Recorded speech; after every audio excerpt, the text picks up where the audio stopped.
কেমন ধীরে ধীরে 30 পারা কোরআন শরীফ কেমন নাজিলি হয় প্রিয় নবীর মধুর ঠোঁটে, ওগো প্রিয় নবীর মধুর ঠোঁটে আল্লাহ কথা কয় ঠোঁটে চুমতে ইচ্ছা হয়, ও ঠোঁটে আল্লাহ কথা কয়, ও ঠোঁটে আল্লাহ কথা কয়। শুনবেন, আমার মায়েদের জন্য একটি লেখাকে শোনাবো বলেছিলাম। এখানে আমার অনেক মায়েরা উপস্থিত আছে। এই মেয়েরা দেখবেন আমার আল্লাহ মেয়েদের জন্য জান্নাতকে খুব সোজা করেছেন। পুরুষের থেকে মেয়েদের জান্নাতে যাওয়া খুব সোজা, কিন্তু সেটা কাদের জন্য? সেই সমস্ত মেয়ে যারা নিজেদেরকে পর্দার মধ্যে রাখে, যে মেয়েরা নিজেদের গলার আওয়াজকে বেশি চেঁচামেচি পর পুরুষের কানে না পৌঁছায়। আমার নবী মিরাজে গিয়ে দেখলেন সেখানে জাহান্নামের মধ্যে পুরুষদের সংখ্যা 16 জন আর মেয়েদের সংখ্যা 70 জন। যে মেয়েদের জন্য জান্নাত সোজা করলেন সেই মেয়েরা এত জাহান্নামে কেন? আমার নবী তখন সাহাবীদেরকে এসে বললেন, এই সাহাবী তোমরা যাও মেয়েদেরকে বলে দিও যে তারা যেন তাদের কণ্ঠকে একটু আস্তে রাখে। কারণ অনেক মেয়েরা আছে দেখবেন পাড়ার মধ্যে যদি একবার বউ শাশুড়ি ঝগড়া বাঁধে, পাড়ারে মাথা থেকে ও মাথা পর্যন্ত খবর চলে যায়, বলে পল্টুর মা আর পল্টুর বউ চেঁচাচ্ছে। যদি পল্টু কারোর নাম থাকে রাগ করবেন না, কোনো একটা নাম নিয়ে বলা হচ্ছে। তাই আমার মায়েদের অনুরোধ করব, মেয়েদের গলার আওয়াজকে আমার নবী বললেন, যাই নারী তোমাদের জান্নাতের সংখ্যা অনেক, তোমরা জাহান্নামী বেশি হয়ে যাচ্ছ। তাই সাবধান করার জন্য আমার লেখক লিখলেন, এই নারী তোমার কণ্ঠের আওয়াজ জোরে হলে আল্লাহ নারাজ। এই নারী তোমার কণ্ঠের আওয়াজ জোরে হলে আল্লাহ নারাজ। জাহান্নামী নারী দুনিয়ায় চেনার উপায় যাদের কণ্ঠ জোরে হয়। আর নারী যদি জোরে আওয়াজ করার হুকুম পেত, তবে আজান দেওয়া যায় যে হতো। আর মিরাজ থেকে এসে নবী সাহাবীদের শোনায়, সাহাবীদের শোনায়, এই নারী তোমার কণ্ঠের আওয়াজ জোরে হলে আল্লাহ নারাজ। জাহান্নামী নারী চেনার উপায় যাদের কণ্ঠ জোরে হয়। আমার আল্লাহ দুনিয়ার মধ্যে এত নবী পাঠিয়েছিলেন, আপনারা কোনোদিন শুনেছেন কোন নবী মেয়ে ছেলে হয়েছে? কোন আমিনা, জরিনা, সকিনা, ফতেমা? আমার আল্লাহ কোন মেয়েকে নবুয়ত দেয়নি। কেন? তার কারণ হলো এটাই, ওগো আল্লাহ দেখো লাখো লাখো নবী পাঠিয়েছিল, আর সবাই তারা পুরুষ ছিল, নবুয়ত যারা পেল। আর নারী যদি, ওগো নারী যদি নবী হতো, পর্দা লঙ্ঘন হতো, ইসলাম প্রচার উম্মতের দারে দারে নারীর কণ্ঠ ছড়িয়ে যেত। আর নারী যদি, ওগো নারী যদি নবুয়ত পেত, তবে আদমের কি এত কদর হতো? আর জান্নাত কি আর খুঁজতো নারী স্বামীর পায়েরই তলায়, স্বামীর পায়েরই তলায়। এই নারী তোমার কণ্ঠের আওয়াজ জোরে হলে আল্লাহ নারাজ। জাহান্নামী নারী চেনার উপায় যাদের কণ্ঠ জোরে হয়। যে মেয়েরা দেখবেন অনেক অনেক মেয়েরা আছে যারা জাহান্নাম দেখে ভয় পায়, কারণ এখানে এত মেয়ে আসে, সবাই তো আর জান্নাতে যাবে না, অনেকে জাহান্নামে যাবে। জাহান্নাম দেখে যাদের ভয় আছে, আমার নবী মিরাজ থেকে এসে বললেন, এই নারী তোমরা স্বামীকে সেবা করো, কারণ তোমাদের জান্নাত স্বামীর পায়ের তলায়। তাই আমার লেখক লিখলেন মেয়েদের জন্য কি, ও গো যে নারীরা স্বামীর উপর হুকুম তামিল করে, তুমি ভুলে যেও না সৃষ্টি হয়েছো পুরুষের বাম পা জোড়ের হাড়ে। আর শোনো নারী, স্বামীর সেবায় তুমি এত সম্মান পাবে, আর যার কারণে কাটুরি আর বিবি সবার আগে জান্নাতে যাবে। আর যত সেজদায় মাথা ঠোকো, আর আল্লাহ আল্লাহ যত ডাকো, জান্নাতের দরজায় আটকে যাবে। ও গো জান্নাতের দরজায় আটকে যাবে।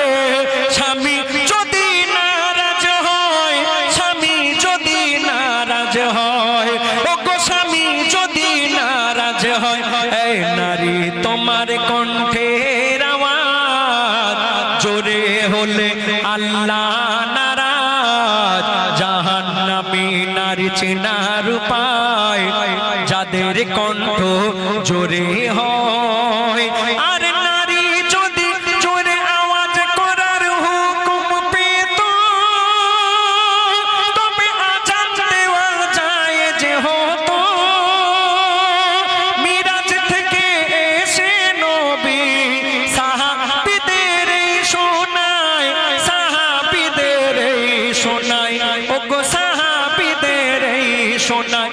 এই নারী তোমার কণ্ঠের আওয়াজ, এই নারী তোমার কণ্ঠের আওয়াজ। আসসালামু আলাইকুম। আল্লাহু আহাদ, মাটি দিয়ে গড়বো আমি সাধের আদম জাত, বলে আল্লাহু আহাদ।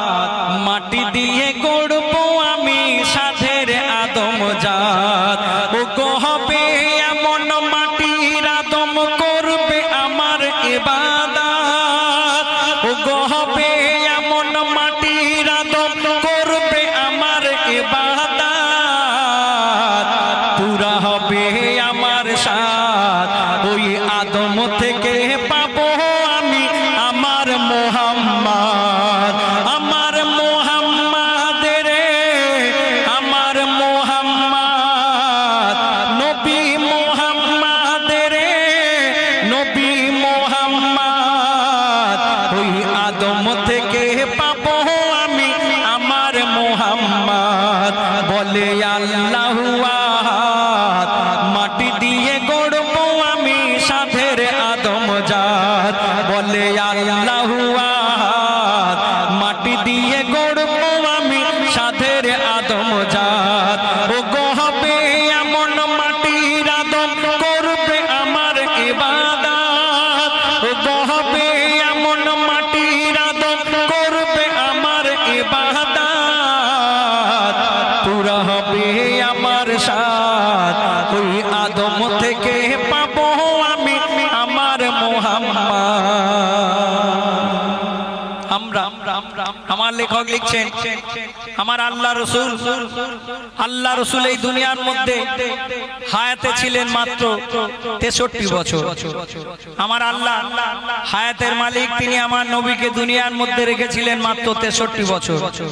তিনি এই দুনিয়া থেকে যখন পর্দা নেবেন, তার আগে আমার নবী কয়েকদিন আগে একটু অসুস্থ হয়েছিলেন। তিনি দুনিয়া থেকে পর্দা নেওয়ার আগে সাহাবীদেরকে ডেকে কয়েকটা কথা বলেছিল। কি বলেছিল আর কি হয় শুনুন। ও গো 63 বছর ধরায় থেকে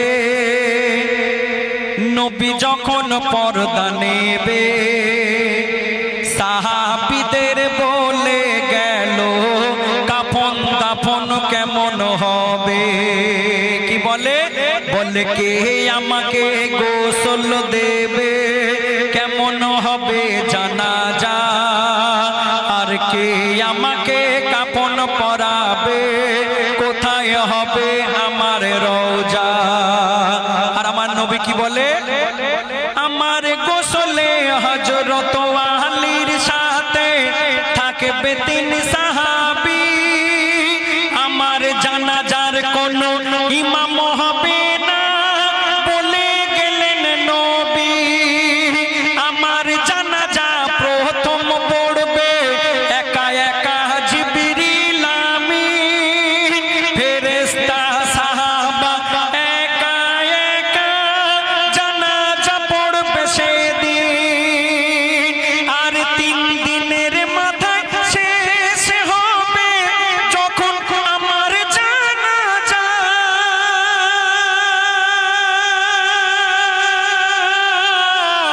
আর আয়েশা বিবির থাকার ঘরে হবে আমার রোজা। ওগো আয়েশা বিবির থাকার ঘরে হবে আমার রোজা। তখন ওহি দিল আল্লাহ, বন্ধু ফুরাবে না তোমার হায়াত, ওহি দিল আল্লাহ, বন্ধু ফুরাবে না তোমার হায়াত।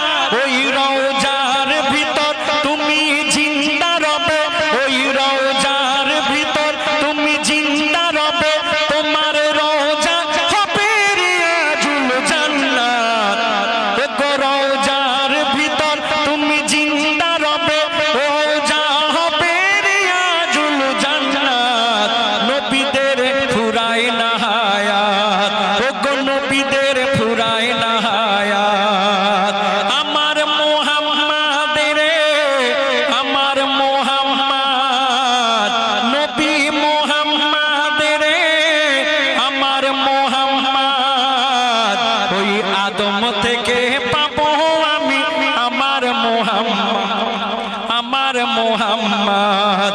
বলে আল্লাহু আহাদ, মাটি দিয়ে গড়বো আমি সাধের আদম জাত। ওগো হবে এমন মাটির আদম করবে আমার ইবাদত, ওগো হবে এমন মাটির আদম করবে আমার ইবাদত, পুরা হবে আমার সাথ। ওই আদম থেকে পাবো আমি আমার মুহাম্মদ, আমার মুহাম্মাদের, আমার মুহাম্মদ। ওই আদম থেকে পাবো আমি আমার মুহাম্মদ।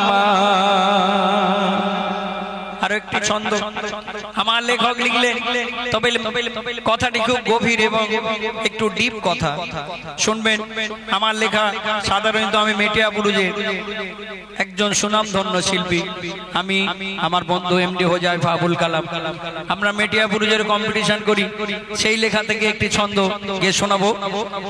আমার আল্লাহ হযরত বেলালকে ডেকে বলবে, এই বেলাল তুমি তো দুনিয়ায় আজান দিতে, তোমার আজান না হলে দুনিয়ার জমিনে, তোমার আজান না হলে আমি সকাল করতাম না, দিনের আলো দেখা যেত না। তবে বেলালকে আল্লাহ হাসরের দিনে বলবে, বেলাল তুমি দুনিয়ায় আজান দিতে কিন্তু হাসরে আজকে একবার আজান দাও। বেলাল আল্লাহর কথা শুনে সেদিন আজান দেওয়ার আগে আল্লাহকে কি বলেছিল আর কি ঘটে শুনুন। ছোট্ট একটি কথা মন দিয়ে শুনবেন। ওগো বেলাল যখন আজান দিত, আসমানে ভোর হতো, জিবরিল বলে বেলালের আজান আল্লাহ স্বয়ং শুনতো। ওগো বেলাল যখন আজান দিত, আসমানে ভোর হতো,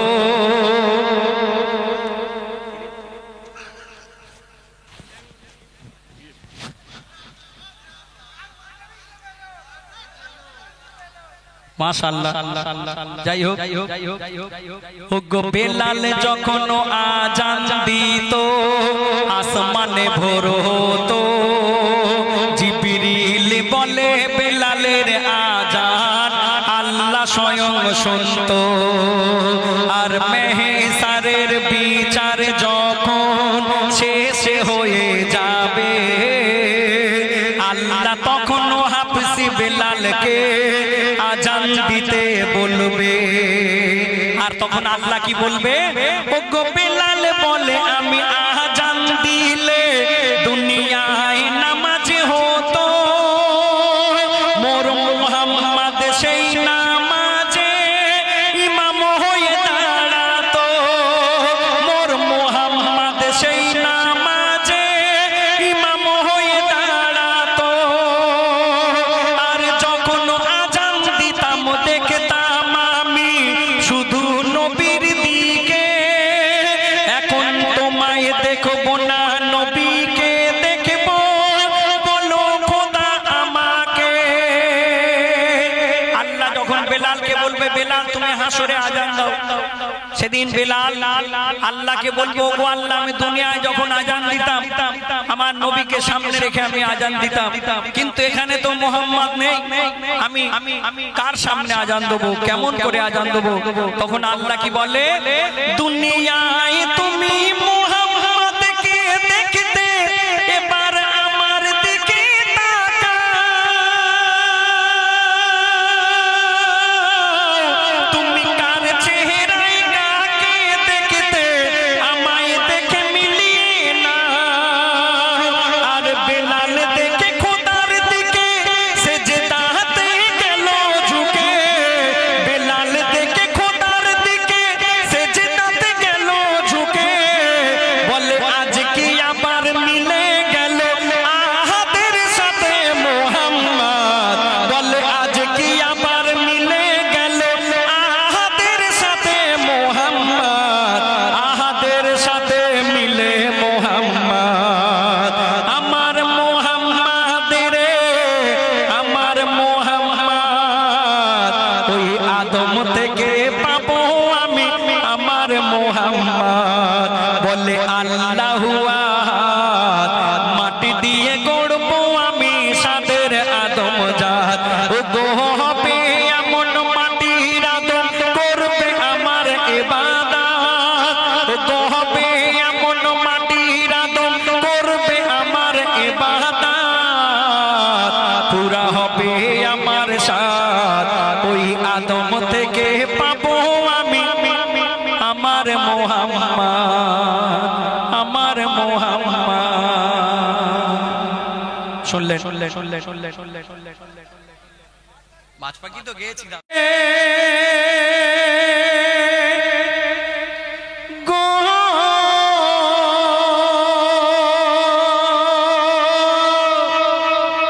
গো আল্লাহ বলে জমির কোলে, ও গো আল্লাহ বলে জমির কোলে ফুটলো এমন ফুল, একুল কুল দুকুলে যার নাই সমতুল, যার নাম রেখেছি আদর করে আমি, যার নাম রেখেছি আদর করে মুহাম্মদ রাসূল, আমার মুহাম্মদ রাসূল, তুমি দয়ার রাসূল।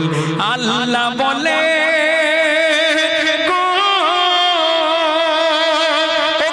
আল্লাহ বলে জমির কোলে, ও গো আল্লাহ বলে জমির কোলে ফুটলো এমন ফুল, একুল কুল দুকুলে যার নাই সমতুল, যার নাম রেখেছি আদর করে মুহাম্মদ রাসূল, আমার মুহাম্মদ রাসূল, তুমি দয়ার রাসূল।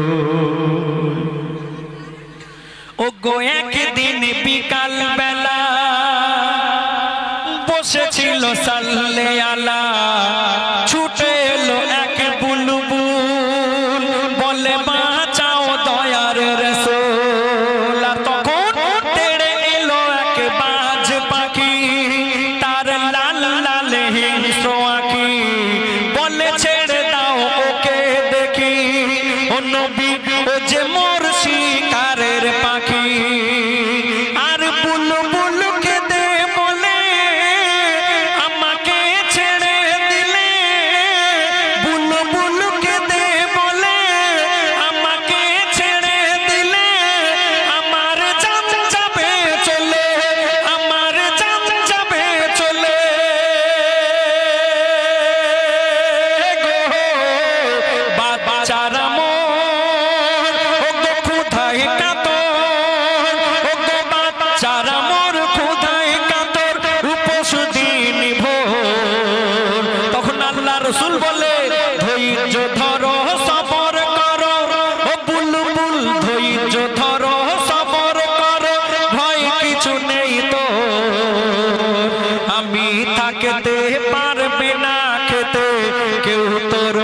এক চুল বলে মোহাম্মদ রসূল তুমি দয়ার রসূল আল্লাহ বলে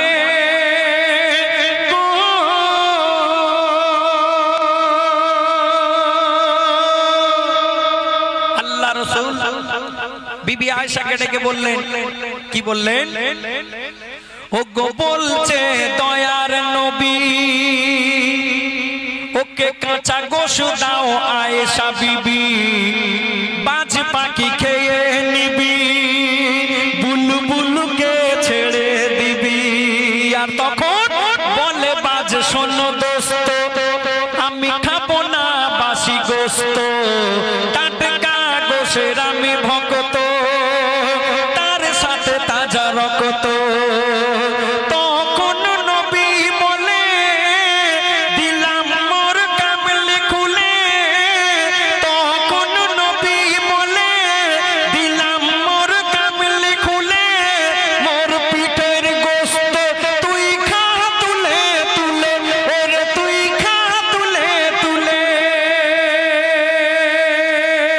রে বাজ পাখি পিঠে নবুয়াত দেখি ও গো বাজ পাখি পিঠে মোহর দেখি সেখানে পালক বুলিয়ে দেয় নবী বলে কি করলে মোর আরাম লাগে গায় মাংস আমার তোমার খাবার ও বাজ করছো কেন ভুল বলে মোহাম্মদ রসূল তুমি দয়ার রসূল আল্লাহ বলে গো